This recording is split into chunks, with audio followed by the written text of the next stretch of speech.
idol, magandang araw. Mahirap bang tanggalin ang inyong gulong dahil nag-stack up yung bearing? Ang ini na tawag yan.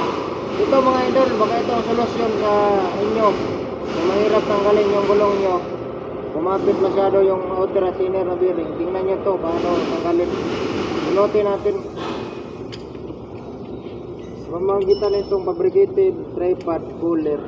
Tanggalin natin mga idol. Tingnan nyo lang paano. Watch and learn.